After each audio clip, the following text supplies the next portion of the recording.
You're live. We are Welcome to alive. Beacon of Speech. We are I'm alive. Fred Hunt. That's Ted Coley. Ted Coley, how the hell are you? Awesome. How are you? Oh. So anyhow, 4 years ago was our last Beacon of Speech. As you can tell, I have gained a little bit of weight, right? Ted, you've lost weight. You have not lost as much weight as I have gained. What have we been doing in 4 years? You have been working. I have been working.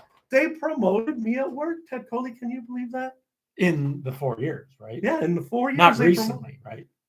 Yeah. Yeah. Recently? You got another? Well, between the 4 years they Yeah. promoted me. And so that's why there's been no Beacon of Speech. That's not the real reason. The real reason is COVID. Okay. Now, what we're going to do is we're going to talk about COVID for a few minutes. This is very dry, but this doesn't count. This is just a beta test, Ted. Now, for those at home, I have some hearing problems. Ted knows that I have hearing problems, but we've kept in contact. Now, what does COVID have to do with hearing? Okay, well, that's a very good question. So we did our last show 4 years ago, and I had COVID. And the first time I had COVID, it was the same time that I had kidney stones, right? And I've documented this on the website, okay? And I had the weirdest symptoms, right? And so when I had the kidney stones, I'm like, well, this happened and this happened. And they're like, that doesn't have anything to do with kidney stones. Well, I couldn't get out of bed. I almost passed out. Oh, no. Well, if you look at the COVID symptoms, it was the first time I had COVID, right? And there's a reason I'm telling you this. So about a year later, all these people who are over 50 and overweight are dying of COVID. No kids are dying of COVID, but old men like Fred and Ted are dying of COVID, right? So then the COVID shot comes, okay? COVID shot comes, and guess who's first in line? Fred! Yay! Who gets a COVID shot? Fred is first in line pushing old ladies out of the way. Yeah. And so I get the COVID shot. And guess what? I almost died. Isn't that funny? Ha. So, but Fred doesn't know is that when your throat? That's when my throat swelled shut and I had to go to the emergency room. And they told me, hey, what would make your throat shut? I had the COVID shot. And they're like, that has nothing to do with nothing. Okay? Go home and take this steroid and your throat won't swell shut. And so they still don't know why my throat shut up. And then they said, get the second COVID shot, right? And guess what happened when I got the second COVID shot? Your throat swelled. My throat swelled shut and I almost died. And I'm at the emergency room and they're like, did anything happen? And I said, just like the first time my throat swelled shut and I couldn't breathe. And they're like, yeah, that might have been the COVID shot. Yeah, it's like, thanks. Yeah. And so then I'm like, well, great. Right. So then I had COVID twice. Well, I didn't have COVID twice. I'm sorry. So COVID has still not struck Ted Coley, correct? Well, I've probably had it, but it's never been confirmed. Right. Because I've been sick, probably 4 times since then. And I'm sure at least one of those times was COVID. Okay. Ted, I just saw lights flashing. Go see if that's your sister. I'll keep talking and you jump back in. Look out. Oh, no. And out the front door. So anyhow, the second time I had COVID, I said, well, I'm not getting the shot anymore. So I'm going to just, when I get COVID, it sucks and we'll roll the dice. Is it her? Not her? So second time I get COVID, going to roll the dice. I'm not getting shots anymore, right? So Fred gets COVID and he's having crazy nightmares. He can't get out of bed. He's hallucinating and sleeping, right? And I don't do drugs, but I felt like I was on drugs. Couldn't function, couldn't do anything. Third time I had COVID, couldn't do anything. It was like being in a coma. I slept for 24 hours straight. Then I woke up for 8 hours and I suffered 24 more hours. Nightmares, hallucination, fever. Dogs and cats living together. Like, yeah. And so every time COVID strikes, I'm like, hey, Ted, you want to do Beacon of Speech? And Ted's like, no, I don't think I want what you have, right? So the fourth time I had COVID, sleeping, hallucinations, fever, right? But this is the whole point of the story, is that the hearing, which has deteriorated over 3 years, has shifted. It has shifted where I can't hear out of one ear, but now I can hear out the other. And when I talk too much, which is all the time, now my ears hurt. Oh, guess what? Your hearing loss might have to do with COVID. God damn it! So now we are rebooting Beacon of Speech under the understanding that this might not be a full reboot. Depending on what Fred's diagnosis is when he goes and gets a second opinion from the ENT, right? We will go from there. Ted is going to see if he can tolerate my high volume and my not being able to hear him, okay? But we're going to throw it back to Richard Pryor, okay? Ted, when you were a young man, did you like Richard Pryor? Yes. Okay. If you remember, Richard Pryor was a very popular comedian in the 70s. But when did Richard Pryor really become popular? When did he become a household name? Probably after the fire. Right. When Richard Pryor set himself on fire because he was doing crack cocaine, right? And then he came out with the funniest stand-up special, and he made fun of himself. He's like, I set myself on fire. I was doing crack cocaine. The next thing you know, I'm running down the street on fire. Ha, ha, ha. And everybody's, yeah, you remember. Mm-hmm. And that's what made Richard Pryor a household name. Well, right now, Fred is Richard Pryor and again, I'm not that funny, okay? I'm very serious. I'm not. And you know I'm not that funny. But we are at a point where Fred is like, screw it. I can't hear anyhow. We're going to drive this straight into the ground. Mm-hmm. And we're like Thelma and Louise, just flooring it going over the yeah, instead of hitting the brake at the cliff, we're hitting the accelerator. Okay? So now we are experimenting with redoing what we did, but kind of kicking it up a notch. And maybe, again, I have to get back in the swing of things. It was funny, and I don't mean to pick on Ted because you're my partner, right? But Ted goes, well, if we're doing it live, we're doing it without a net. Technically, we're doing it live the whole time. Like me and you talked on the phone, there was only one episode that we didn't do live, that we edited. Yeah. All I did was cut the video in half, cut out what I didn't want. So now we're doing it live, but it's really the same as what we were doing. Now, we're on the next generation of computers. So I'm going to show this to Ted because it's not, right? If people were watching, they could chat right here. If they were liking it, they could do this. And this would be like, who's watching? Right now, nobody's watching. So you could be like, Fred is talking into the air, right? So technically, they could watch this right now? Yeah, right now it's live. If anybody's subscribing, they can do this. They can write in and can do this. The same setup that we had for Beacon of Speech the first time around. Now, if you also look at the microphone, Fred is loud as can be, but if you look, the microphone is not picking me up as screaming, which is what I do, right? So we may still need to get a microphone. And you know how loud I am, right? So it's saying that this is low volume. You know that I am big volume. I say it all the time at work. I have a loud voice. I project, okay? I talk with my hands and I'm loud. So give me 1 second. So, but this is, oh, look. You got your first comments, Ted Coley. Say hello to Kenny Havoc. Hello, Kenny. Kenny, we got to interrupt real quick. Me and Ted said we want to do a new skit. And what's our skit called? It's called, back in the 80s, or something called Prize Movie. And the prize movie would give away stuff like a $20 gift certificate to Mr. Hero, free oil change at Conrad's, right? It was literally like $20 at a time. Me and Ted said, well, if we reboot, what we're going to do is we're going to give away crap. And our gimmick is going to be win crap. So now that we see Kenny's over there, the winner of the first prize of win crap, pull it out, Ted, pull out our win crap winner, a fidget spinner. We're going to give Kenny Havoc a fidget spinner. You can collect that from my daughter, okay? You know where she lives. She'll have it.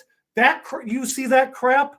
You are either going to win a fidget spinner or an expired can of cinnamon.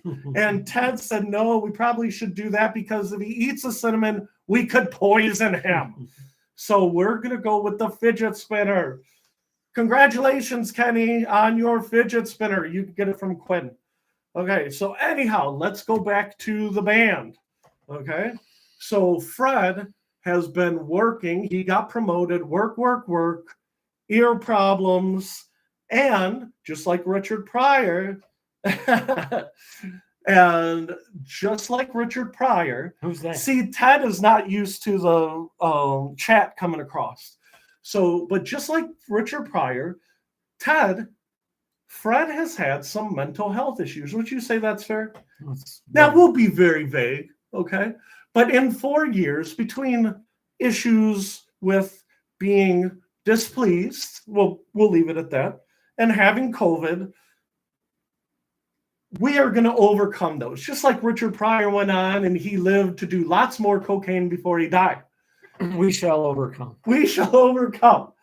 So, but in the 4 years while I was working and doing this and doing other things, Ted got back together with his original band, Waysted Space. Yay, Waysted Space. Well, it's not the original, but it's most of the original. But so what I want to do is I want to put this out in the open. Now, Ted was in the band Waysted Space in the late 90s, and they mostly played cover tunes. Would you say that's right? Yes. And they played a few originals, not a lot. Yeah, just like maybe 3 or 4. And when Waysted Space broke up, the 4 of them were all good friends. And I always forget your friends' names. Who are the 3 other Waysted Space members? It was Scott, Tim, and Stan. Okay. So when they broke up, Ted just said, I'm done with Waysted Space. Is that fair? Yes. You didn't hate them. There was no fights. And there's a reason I'm bringing this up. No fights, right? So when the band broke up, they tried to carry on without Ted, but as a threesome, they failed shortly after. Then it was just the 3 of them and me and Ted working together, right? So during COVID, Waysted Space got back together and they've been doing some jams. I actually heard a song, and I'm drawing a total blank of what the song was. What was the one with the piano? I love it. That's Life. Okay. And so what I wanted to do is eventually put that on Beacon of Speech. Do you know who that is? Yeah, I know who that is. Okay. Creamy Thursday. If you tell us what your band name is, Ted will tell everybody what the band is. We'll promote it. But so Ted has been getting it back together with Waysted Space. But to me, it was a bar band. It was a reason to get together with your friends.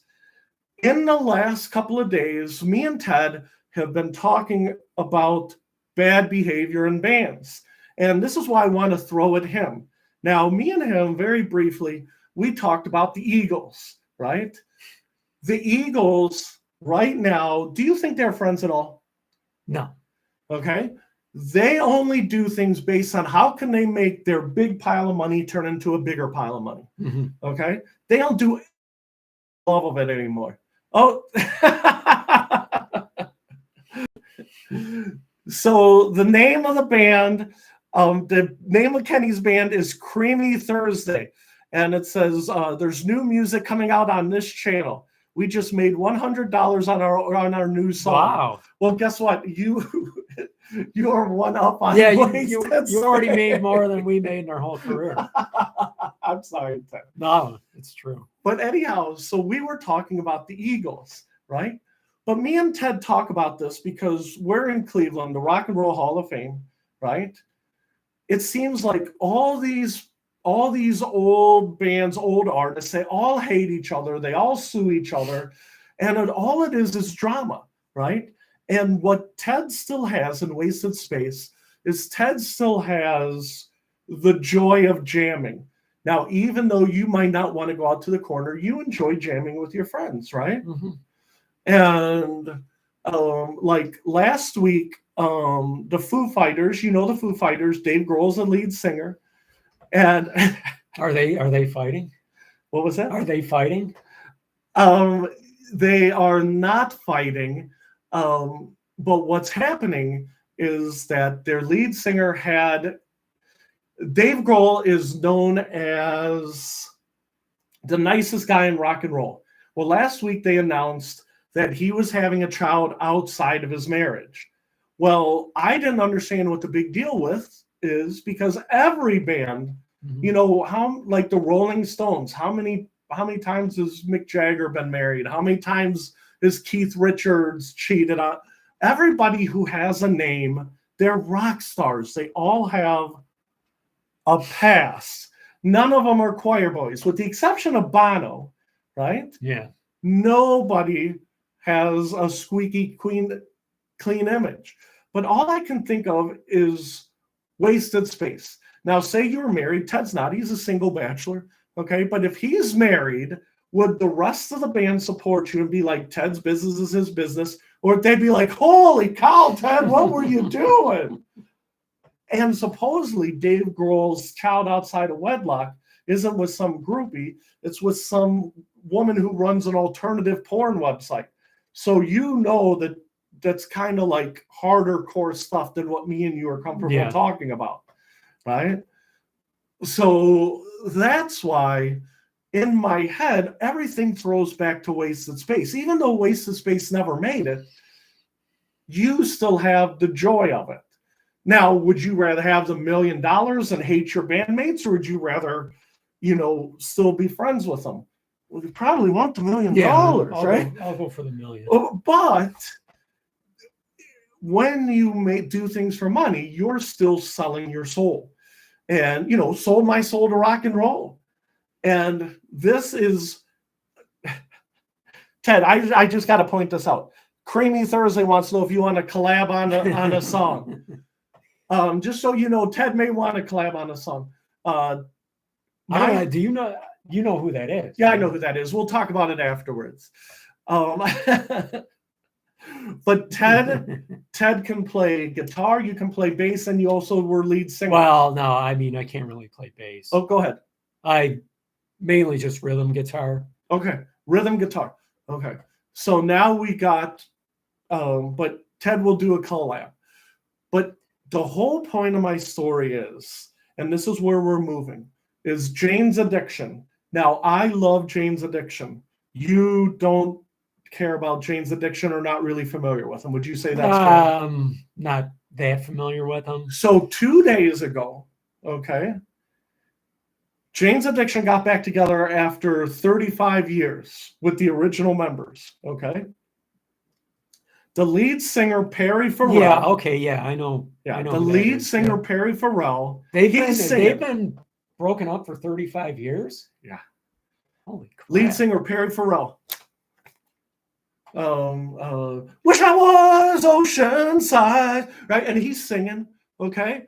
And then he gets mad at the guitarist, Dave Navarro. So he walks over Dave Navarro, okay? And imagine Waysted Space doing this. Shoves him. Like, what are you doing? Dave Navarro is not looking at his singer. He's looking at his guitar. Dave Navarro's looking down at his guitar and he's playing. He looks up like, what the hell? Right? And then Perry Farrell takes a swing at him. Okay? Dave Navarro and Perry Farrell both are built like you. No offense. They're about 5'6", about 100 pounds. Okay? This is not Ali Frazier. Okay? It's two guys who barely weigh 100 pounds. It's like this. It's like Beavis and Butthead. Yeah, exactly. Beavis and Butthead. So then, and this is the funny part. So Dave Navarro, he takes his guitar. He's like, I don't need this. He just takes a guitar, sets it on the stage, walks away, right? 3 security guards jump on Perry Farrell, okay? And this is the funniest part. As Perry Farrell is getting circled by the security guards, here comes Eric Avery, the bassist, comes over, grabs Perry Farrell, and starts hitting him while the security guards are holding him, right? So is this on YouTube? Yeah, it's on YouTube. We'll watch it after. So imagine being in Waysted Space and the guy that, for 35 years, you've known this guy, and now he's jumping on the security guards to take free shots at you. And again, so Jane's Addiction comes out with a statement this morning, and they say, concert tomorrow's canceled. We'll talk about the future later. Well, Jane's Addiction put out 2 fabulous classic albums, right? And then after the 2 classic albums, they broke up. And then they were broken up for 10 years. They got back together without Eric Avery for like 1 year, broke up for 10 more years, right? Yeah. Just like Yellow. And then the first time the 4 original members have been together on stage is this year, right? After 35 years. And you see why they broke up 35 years ago. Do you know why they got back together after 35 years? For a buttload of money, right? And so when Perry Farrell is taking the shot at Dave Navarro, that's 35 years of Dave Navarro, you're playing the guitar too long or too loud. And 35 years of Eric Avery going, I always hated you, Perry Farrell, and now I'm going to punch you in the face, right? So in those years, have they all been in other bands? Yeah, they've been in other bands, side projects, running Lollapalooza. Dave Navarro, he helped out Alanis Morissette. He helped out Guns N' Roses. He was a guitarist for hire. If you wanted a top-end guitarist, and he knew... Wasn't he in the Red Hot Chili Peppers? He was in the Red Hot Chili Peppers. He did One Hot Minute with the Red Hot Chili Peppers, right? So the whole thing is that why did you have to get back together, right? Couldn't you let the past be the past? Well, they couldn't because it was too much money to turn down. But after 35 years, and me and Ted talk about this, like with Pink Floyd, those guys are still arguing 60 years later about who wrote what parts of The Wall or who wrote what parts of Animals, right? And it never ends. Yes. What do you want to do for money? And some bands like Morrissey, Johnny Marr said, I would rather die than go back on tour with Morrissey. We'll give you $1 million. ABBA, they said, we'll give you $1 billion to tour with your ex-wives. And they're like, no, we're good, right? So you still own the joy that you used to have with your band. But again, there's a cost for everything. What does anything cost? And me and you, in the first version of Beacon of Speech, it was a recurring theme, okay? What does anything cost? What does it have to do with us? Okay, we don't make money on Beacon of Speech. Now, hopefully we make some money like Creamy Thursday does, okay? But that doesn't mean that we won't make money in the future. Now, I am still unconvinced that we will, but my dream is one day Beacon of Speech stands on his own 2 feet. But at some point, what are you willing to sell? What are you willing to do? Now, Ted, you might be like, well, Beacon of Speech is fine, but you have to sleep with that producer. You have to get this suctioned out. You have to get liposuction. You need to get a dye job. You need to dye the gray out of your hair.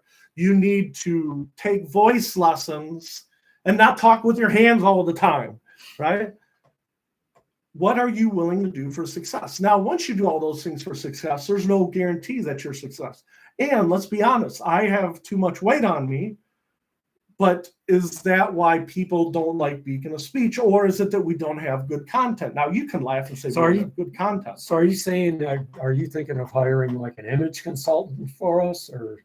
Right now, I am only thinking about, can I hear Ted and can the TV hear me? But there is a freedom on YouTube. And when I say TV, I mean monitor. But I got to get back in the swing of things. You got to get back in the swing of things. But a lot of the issues that we had as an excuse. Okay. Now, go ahead. No, one of the things that amazes me is how many shows did we do? It was over 100, right? I think it was 121. And that was what, in about 4.5 years? Yep. About 4 years. But what happened was... So it was probably like every other week. Yeah. More or less. So what would happen is about every other week, we would do the show, 120 shows in about 3 or 4 years. Once COVID came, we shut down the live stream, and then we went to only writing. I would write 3 articles a week, type. I had to do the thing. Type. We're article. Some articles would get 5,000 hits. Some articles would make 5 hits. And the whole goal was to keep the articles moving. So somebody would look back and see at our 121 shows or whatever and say, wow, those guys are very unpolished, but we like the gist of their, right? But guess what? Nobody likes the gist of anything. So now we're back on YouTube. And at this point, I don't care if we ever get hired, right? If we get some sort of YouTube sponsor, that day job is done. And I think you feel the same way about your day job. You have a certain price, you hit a number, and your day job is over. Mm-hmm. Now, we should not badmouth our day jobs because we're still there. Yeah. But Kenny, don't say anything. But as we're rebooting and refeeling and, getting things going again, I'm sorry. On the live chat, we're reading some of the stuff. On the website, under Tales, I wrote a book called American Suicide. It is not on the website. There is a 1-chapter sample on the website. And then I wrote a short story called Baconitis. That is in its entirety. If you go back to Kenny Havoc, he has 2 short stories on the website. If you go to Beacon of Speech and then you go to Tales, 2 of Kenny's articles come up. Now, when I write about what's going on here, there, everywhere. I usually don't take a lot of time on my articles. I send 1 or 2 articles to the Pulitzer, and then they go like this, and then they don't do anything about it, okay? But the website has continued, even though we're not doing the YouTube videos. Right. Article. I show Ted. He looks at it and he goes, oh, right? I'm just teasing you, Ted. So Kenny has 2 articles on your... Yep, I'll show when it's over. I'll show you that too. So if Kenny has another short story, Kenny is awesome. We'll print his short story, and I'll show you where the other ones are. But there's a reason that we're talking about short stories. At the end of the day, I do outlines. The outline that we have for today's show is very short, right? But I always publish the outlines on the YouTube description, okay? But it's very short. When I do that, I'm writing, but I'm not writing anything coherent. Do you see what I'm saying? I'm not writing a 10-page short story or something I'm going to send to Pulitzer. I'm literally just cutting, pasting, idea. It's a little more free-formed. And I understand that a lot of the writing I do is based on how I talk. It's not great writing, okay? So that's why we keep trying to funnel everything back to this moment to get back here.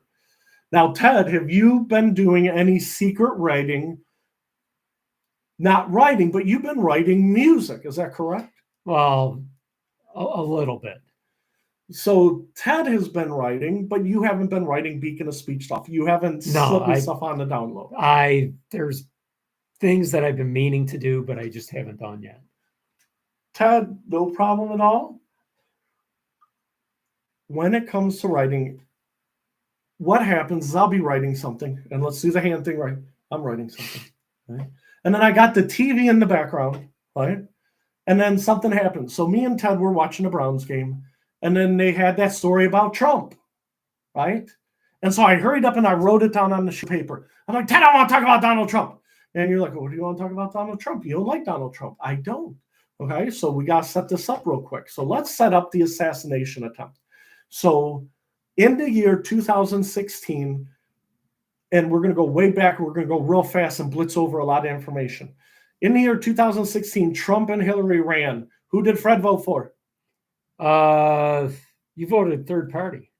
I voted for Gary Johnson, third party. Ted Coley voted for Donald Trump. In the year 2020, I voted third party.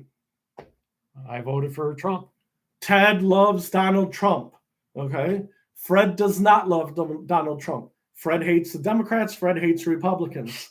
Ted reminds me all the time. Ted is right about Donald Trump a lot because he says that Trump comes from outside the system.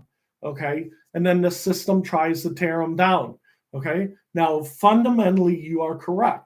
But I don't like Donald Trump. I don't think he does a great job.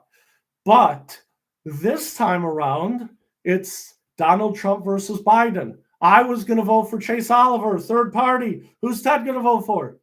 Donald Trump. Donald Trump.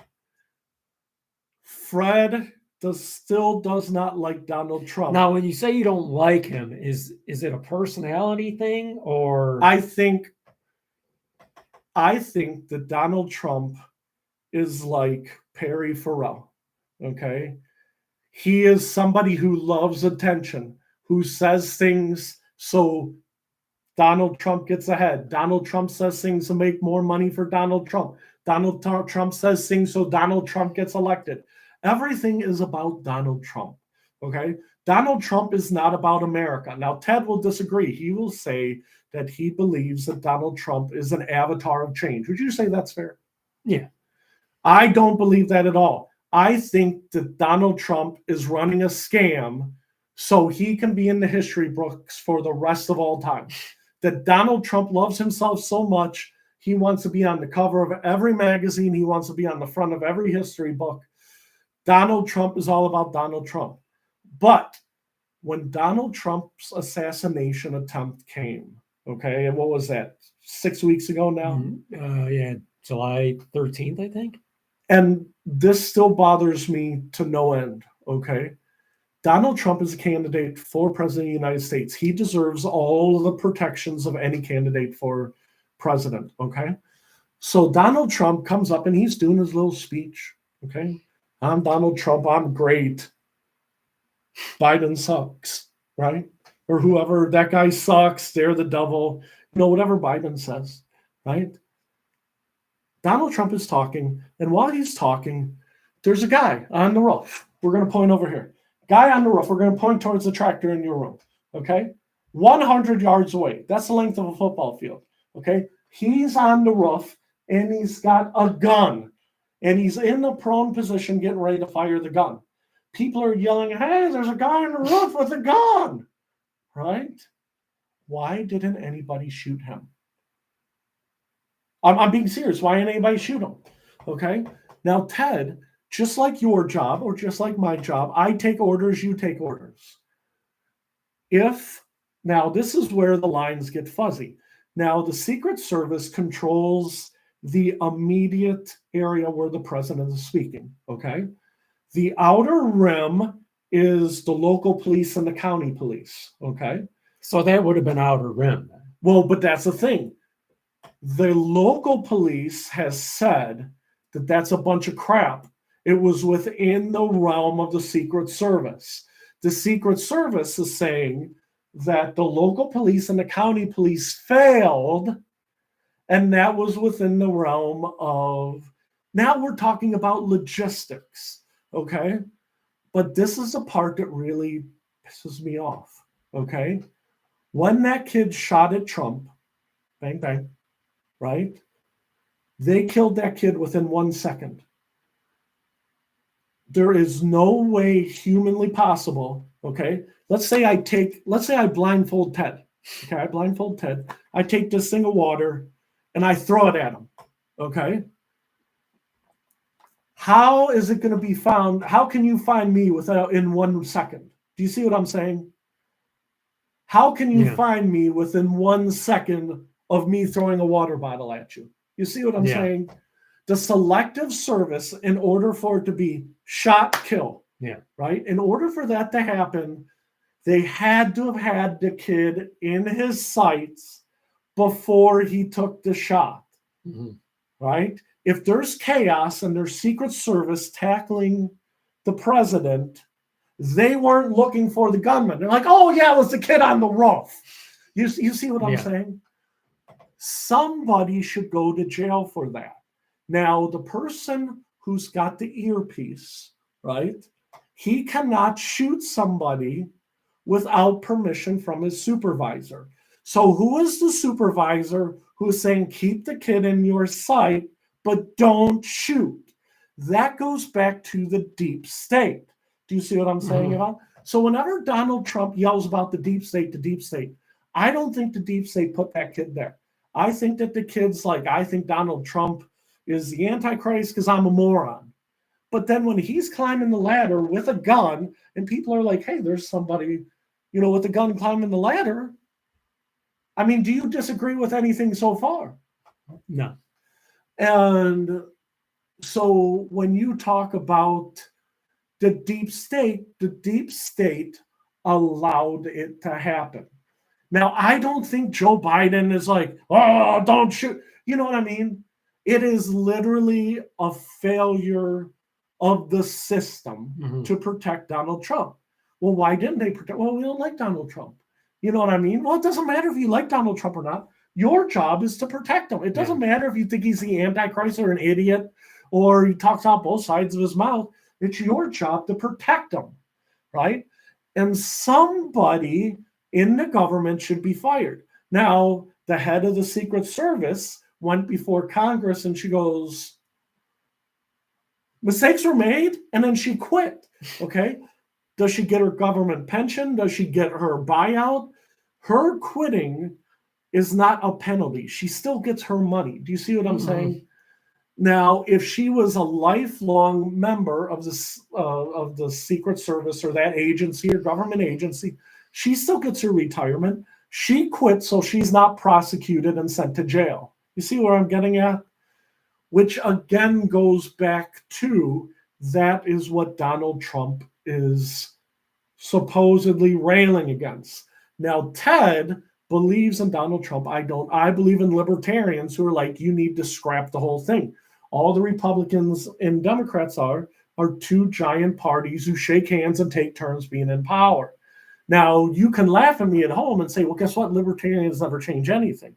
Well, that's because the deck is stacked. But people should be furious, even if you hate Donald Trump, that someone got a free shot at him because somebody in the government didn't like him. Right. Now, fundamentally, I don't like Donald Trump, and you love Donald Trump. Is anything I said factually wrong? I don't think so. Now, the way I lay it out, I would think because I'm not a partisan that I have extra weight in my voice, okay? But they're like, oh, well, you never liked Donald Trump. In 2016, you said vote for... Well, no, listen, it doesn't matter. Why does the state allow things to happen? Why does the state choose winners? Why do they choose losers? The state still dictates what happens and what doesn't happen. And at some point, you are still beholden to your boss, and your boss is beholden to his boss. There's still a philosophy. So if Joe Biden is literally a vegetable, okay, and who is running the government then? Well, now you're talking about people who are not elected. Yeah. and who are in the state. Well, what's the repercussions? Do you see where I'm going with this? And so that's why Trump was so upsetting to me that they almost shot him, right? And then as soon as he's shot, right? As soon as he's shot, he doesn't cry, he doesn't fall to the ground. Here's Trump! Ah! Ah, God, right? He did not fall to the ground. That should have been an iconic moment in American history. Now, all of a sudden, you're on CNN or NBC or CBS. They don't talk about it. They don't show the images of Donald Trump in front of the flag saying, you can keep shooting me, but I'm going to be president, right? There is something to be said for people who are deaf. Let's use Fred, right? Okay, Fred can't hear, but all I see is the image of Trump in front of the flag, right? And for people who don't care about politics, they might not know about what Trump thinks about Russia or what Trump thinks about trade agreements or what Trump thinks about the Mexican border, right? All they see is this. They see the image. Well, how come the image isn't shown anymore? Because it takes away from Kamala Harris, okay? And again, now you are manipulating things. Now you would be like, oh, well, you don't have to see that image every day. But if I was Donald Trump, and you tell me if you think I'm wrong, every piece of literature, every commercial I would have, I'd be like this, right? Mm-hmm. There's me getting shot. And I kept going. I love America. On election day, like when they have a picture of each candidate, when they're showing like the returns, that should be his picture. Well, and that's exactly what I'm saying. Let's say Kamala Harris did the same thing. They shot Kamala Harris, and she pops up, and her ears bloody, and she's like, America, America, and they shuttle her off, right? You're exactly right. They would show the picture of Trump like this, and then they show the picture of Kamala Harris. You see what I'm saying? Yeah. And that's exactly right. So the media still picks winners and losers. We don't pick winners and losers. And I don't know if I don't think my wife is watching, but she says, I am more jaded than I was 4 years ago. And I don't mean to beat COVID to death, but we're going to beat COVID to death. Okay? COVID came, and part of the reason we shut it down is you're scared of me and I'm scared of you, right? In America, a lot of people were afraid of COVID. A lot of people 50 and over died, okay? You know how many people died? Over 1 million, okay? Over 1 million Americans died. Where did that virus come from? You don't need to know, right? Well, how do you catch the virus? Oh, you don't need to know, right? Well, just get these shots. Fred got the shot and almost died. Right? Well, you said the shot was safe. Oh, well, you know what? The shot is safe, except for a small group of people who have adverse effects and die. And unfortunately, in my youth, I had something called Guillain-Barré syndrome, okay? So they told me, don't get the COVID shot, right? And I said, okay, well, I don't want to die of COVID either, right? So they told you before you got the shot. Oh, no. Well, here's the longer version of the story, which is funny. So I go to my family doctor and I said, listen, I had Guillain-Barré. Should I get the COVID shot? He said, absolutely not. And I said, okay, well, I won't. I don't like shots anyhow. Then I told my wife and she goes, oh, listen to your doctor. I'm like, listen, I'm not a doctor. And she goes, oh, no, listen, I'm going to talk to the doctor at my work. And she's like, he's not a better doctor, but he's more he's younger. I said, okay. So she talks to her doctor and her doctor says, yeah, get the shot. I'm like, I don't believe that doctor. And she goes, okay. So then the leader of the disease control in Lorain County came to my wife's hospital. And she said, listen, my husband is deathly afraid of the shot. He's afraid shot's going to kill him because he had Guillain-Barré. And she goes, describe your husband. And she goes, well, he's oh, no, not yeah. But he's over 50. He bitches about work. Yeah. He's over 50 and he's overweight. And she goes, listen, here's the deal. If he dies of the shot because he had Guillain-Barré, he'll kind of pass into the night and he won't be able to feel anything and everything will be numb. But if he dies of COVID, he's probably going to die on the machine with a tube down his throat as he begs for death, right? So tell your husband, does he want to die quietly in his sleep, or does he want to die hooked to a machine staring at the ceiling begging for death? Yeah. And I said, oh, well, I think I'd rather go quietly, right? So that's when I got the shot. Which is, see, I would think you would want to go making noise as you live. But so the point of the story is, so when the funny part is, when my throat swelled shut, I was sleeping, right? So if I didn't wake up, in theory, it's like being choked to death, right?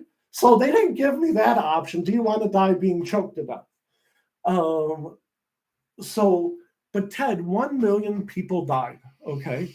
And we still act like nothing happened. Mm-hmm. There are people who are like, we did the right thing. There are people who are like, we did the wrong thing. But what happened is everybody did the right thing for themselves. The people who had power grabbed more power. And the people who had no power were pushed around by the people who had power because they could. Mm-hmm. And I am more jaded than the last beacon of speech because living through COVID has showed that at the end of the day, everybody cares about themselves. Yes, I think you put that very well. Because I think I'm a lot more jaded. And that's the whole thing. So you, for Beacon of Speech 2.0, you get more jaded Fred and you get more jaded Ted. Now, my wife says, why are you more jaded? She goes, you have a wonderful family and you didn't die. You could have died and you were alive. And I'm like, people are scumbags. Yeah. Now, me and you always talked about, like, people are scumbags.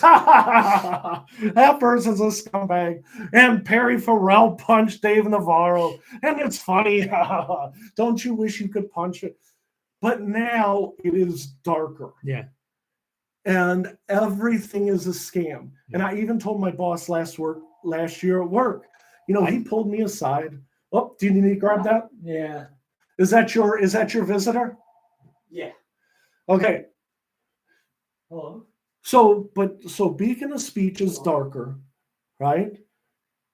And now what happened is Ted got called away. He has somebody coming over, so we have to watch out. But Beacon of Speech is darker because I told my boss, and I'm going to tell you at home, everything's a scam. Everything is a scam. When I wrote the book American Suicide, I said that everything in America is a pyramid scheme. And again, I'm not an Illuminati guy. I'm not this, I'm not that. And I don't believe in great big conspiracies. Now, I told you the Trump conspiracy, but that's an easy conspiracy. Dumb teenager gets up there and they're like, oh, we'll let him take a shot at Trump and then we'll kill him, right? When it comes to the last 4 years, everything becomes darker because everybody's for themselves. In the old days, well, some people are good. Some people believe in their school system or believe in God or believe in this or believe in that, and they believe in whatever, right? Fred is firmly planted in the ground that every single person in America is running a scam somehow. Okay? Now, Ted, I think he's convinced that 80% of Americans are running a scam, but there's some good Americans out there. Now, don't get me wrong. Let me use Mr. Beast as an example. Well, I think 80% of the people are running a scam, and the other 20% just don't know how to get a scam going.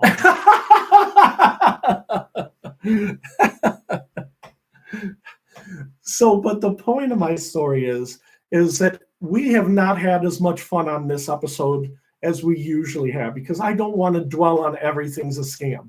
But that is what I believe. And moving forward, we're going to try and lighten it up.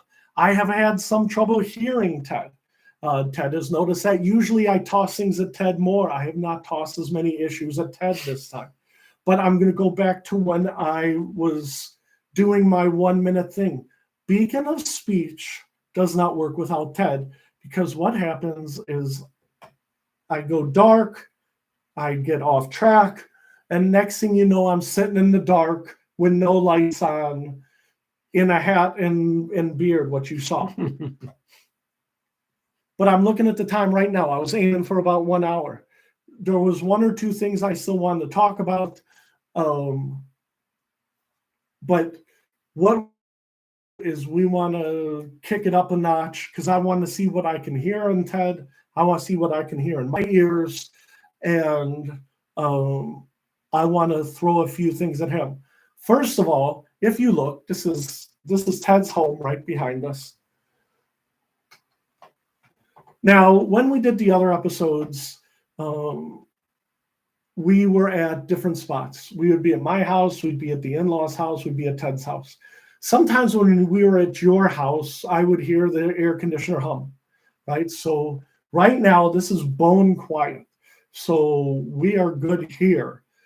At the end of the day, if this is our home forever, now I don't want to be dark. I have no problems with that. We do it through here. We're good. Lights, lights, lights, as long as we don't catch your light on fire.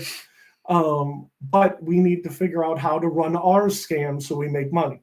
You see what I'm saying? Mm-hmm. Yeah, we're the 20%. So once we figure out how to run our scam, Fred will be like, oh, well, I'm like everybody else. I'm running the scam. But then what Ted's going to do is he's going to be like, Ted or Fred, you turned into a scam runner, just like everyone else. Now you're running the scam. And then I'll be like, oh my God, now I've become what I hated, right? So now it's the catch-22. Now we go back to Jane's addiction. Would you rather be Jane's addiction, making money hand over fist and banging groupies every time you blink?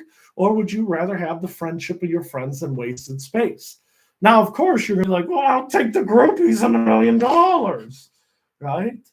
But there is a price to be paid for everything. And again, what is the price to make Beacon of Speech successful? We have not found what that price is. Now, let's say I win the Powerball, right? Now, there's two ways you can go about it. You can take the money and you can invest it in the Beacon of Speech, right? And say, we're going to say whatever we want. And I'm going to pay Ted 50 grand a year or whatever I pay you, right? Or I could be like, you know what? I think I just want to move to Hawaii and buy a house and put my feet up and watch the waves roll in and screw Beacon of Speech, right? That does sound good. And that's the whole thing. Now here's your catch-22. And that's why we keep bringing up music. How me and Ted, one of his favorite artists is The Who. And The Who complains about making money in this climate.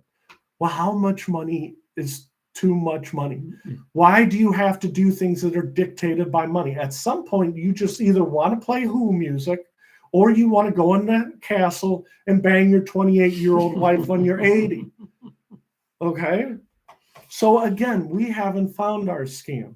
We may never find our scam, but Ted's my good friend, right? Now, when Ted's in bed, he's like, oh, I'm stuck with Fred. I can't sleep. I wish I was banging 28-year-olds and I had $1 million.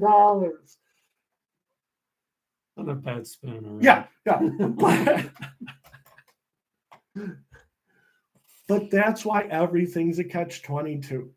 And again, I'm very happy with my wife, very happy with the family. I have no complaints. All of Fred's issues are right here. And when I say right here, I say in my brain or in my ears, right? From here down, everything runs as good as it's going to run, okay? But you can argue, when me and Ted work together, right? You remember when they used to say, we don't know what Fred we get when he comes in through the door. Would you say that's fair? Mm-hmm. Now, Ted Coley, this is why you need Ted Coley, because Ted Coley is the counterweight, okay? And you might, again, go to sleep, go, I don't want people to call me a counterweight, right?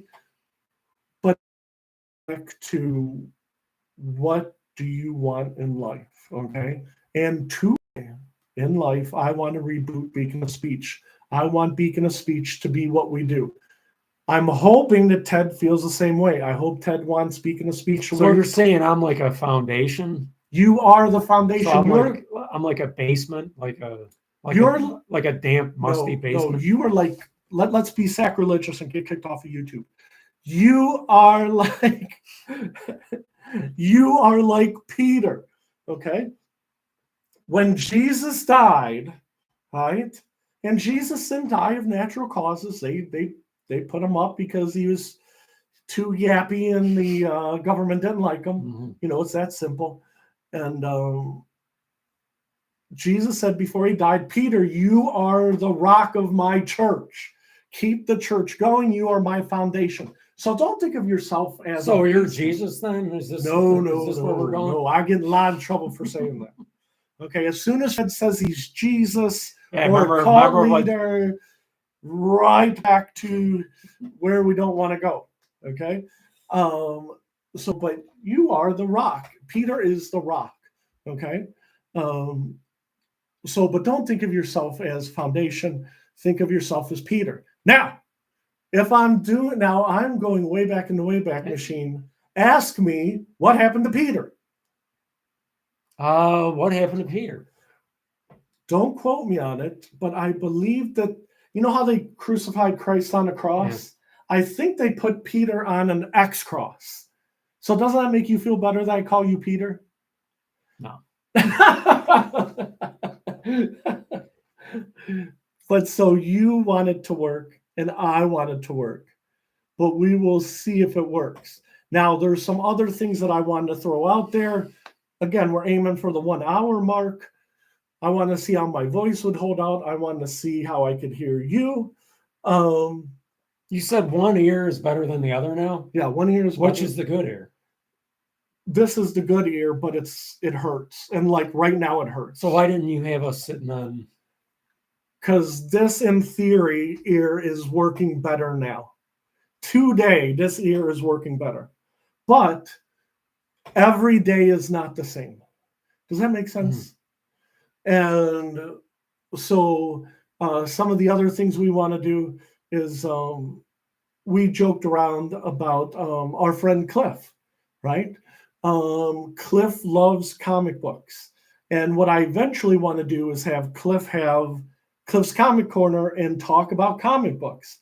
Okay, whenever I have a Marvel question, I always say, I had to talk to Cliff. Cliff explains to me and be like, well, why? Let's use Deadpool and Marvel. Well, I'm like, I don't know. I don't remember any of that Marvel stuff. And Cliff would be like, oh, well, in Deadpool 1, they said this. And Wolverine died in Logan. Excuse me. Wolverine died in Logan, but Logan regenerates. But in Logan, he didn't regenerate. So this is a parallel universe. And I'm like, oh, Cliff, you're killing me. I can't remember any of that. So that's Marvel? Cliff doesn't discern between Marvel. Cliff loves comic books. Okay, because I know there's people who like this and people, but he likes it all, right? Yeah, so Cliff reads Marvel. Cliff reads, what's the one with Superman? I'm drawing a total blank. DC. Yeah, I was going to say that. He reads Image. He reads Dark Horse. He reads independent comics. And he is an encyclopedia. Marvel basically took all of their comic books and they made $1 billion so they can make more comic books and just print money, right? At some point, somebody got a hold of Marvel and said, how can we make Marvel a little more woke? And then all of a sudden, Marvel went like this, okay? Now, Cliff would say the comic books have always had a left-wing message, and a lot of them do, okay? And so Cliff can explain it better than me because I'm like, oh, and then he's like, oh, on Captain America 89. You know, like, oh, Cliff, I didn't read any of those comic books. So he is an encyclopedia. So I also want Cliff to be involved a little bit. Usually at the end of every episode,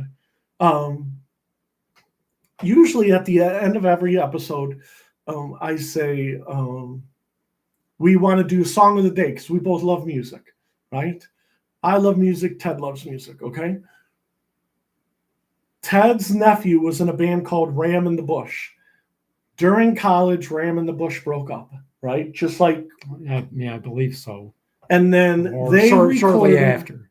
They recorded a song called Stuck in a Crowd, and I really thought it was good enough to be on college radio. But it never happened for Ram in the Bush. After about 10 years, they talked about getting back together. We don't know if they ever got back together.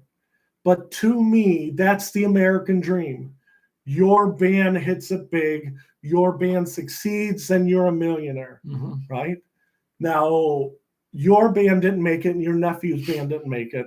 I was never in a band, but at one time, I don't know if I ever told you this, and I find this hard to believe. But did I tell you when I was in my 20s, I wanted to be in a punk band? I want to start a punk band. I don't know if you ever told me that, but that doesn't surprise me. Yeah. So when I was working at Taco Bell, 18, 19 years old, I wanted to be in a punk band, but I was afraid of everything, right? But me and one of my friends picked out a name called leukoplakia. It's the medical term for throat cancer, right? And they said when you die of leukoplakia, it's very horrible. You can't speak, and very violent and horrible throat cancer to die of. And I said, that's why I want our punk band to be like, right? I'm screaming and the band's playing behind me, right? Well, I wasn't talented enough to do it. I didn't even make a band. That's why I'm always impressed that you had a band and your nephew had a band. And my son wants to start a band, okay? And don't forget, there's Creamy Thursday. They're in a band, right? Creamy Thursday said they're going to help us grow. But everybody has their own dream. Young Fred's dream was being a punk band. Old Fred's dream is to make Beacon of Speech work. Now, if you look in the camera, you'll see a lot of gray. And no offense to Ted, you'll see a lot of gray there too. But I think we can make it work, because once we get past this episode, we can move towards what more do we want to do, have a better outline, and not bring people down with conspiracy theories like why Trump was shot and who started COVID and stuff. All I know is that nobody cared. And I'm sure, and don't get me wrong, my mom cared and my wife cared, but nobody cared if I died in the big picture. Nobody. And no offense to you, but me and you have talked about this. Nobody cared if you died. We have talked about this many times. At your work, if you died, they just replace you with a cart or a shelf or whatever. As a society, or they would say, "Why did he pick this time to die? Don't they understand? Doesn't he understand this is our busy time?" Yeah. And so at the end of this episode, we're on a downer. But our next episode, we're going to bring the energy and we're going to be smiling. But I'm telling you, it's going to be hard to smile this time around.